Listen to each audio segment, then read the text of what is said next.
বেণী মাধব, বেণী মাধব, তোমার বাড়ি যাব। বেণী মাধব, তুমি কি আর আমার কথা ভাবো? বেণী মাধব, বেণী মাধব, বেণী মাধব, বেণী মাধব, তোমার বাড়ি যাব। বেণী মাধব, তুমি কি আর আমার কথা ভাবো? বেণী মাধব, মোহন বাঁশি তমাল তরুমূলে বাজিয়েছিলে, আমি তখন মালতী স্কুলে ডেস্কে বসে অঙ্ক করি, ছোট ক্লাস ঘর। বাইরে দিদিমণির পাশে দিদিমণির বর। আমি তখন নবম শ্রেণী, আমি তখন শাড়ি। আলাপ হলো বেণী মাধব, সুলেখাদের বাড়ি।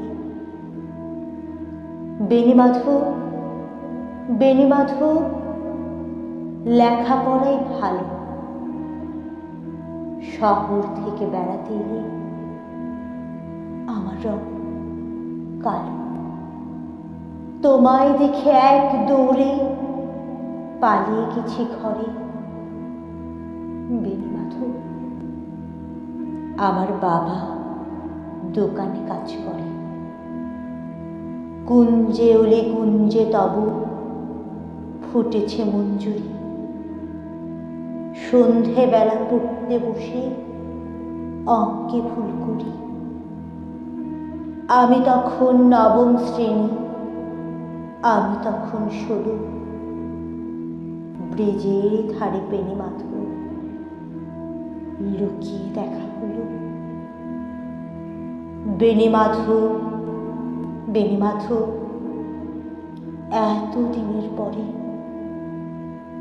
সত্যি বলো, সেসব কথা এখনো মনে পড়ে? সেসব কথা বলেছ তুমি তোমার প্রেমিকাকে। আমি কেবল একটি দিন তোমার পাশে থাকি। দেখেছিলাম আলোর নিচে অপূর্ব সে আলো। স্বীকার করি, দুজনকে মানিয়েছিল ভালো। জুড়িয়ে দিল চোখ, আবার পুড়িয়ে দিল চোখ। বাড়িতে এসে বলেছিলাম ওদের ভালো হোক। রাতে এখন ঘুমাতে যাই একতলার ঘরে। মেঝের উপর বিছানা পাতা, জ্যোৎস্না এসে পড়ে। আমার পরে জীবন ছিল চোরা পথের বাঁকে। মিলিয়ে গেছে, জানি না আজ কার সঙ্গে থাকি। আজ জুটেছে, কাল কি হবে? কালের ঘরে শুনো। আমি এখন এই পাড়ার সেলাই দিদিমণি। তবু আগুন, বেণী মাধব, আগুন জ্বলে কই? কেমন হবে আমিও যদি নষ্ট মিটবই? কেমন হবে আমিও যদি নষ্ট হই?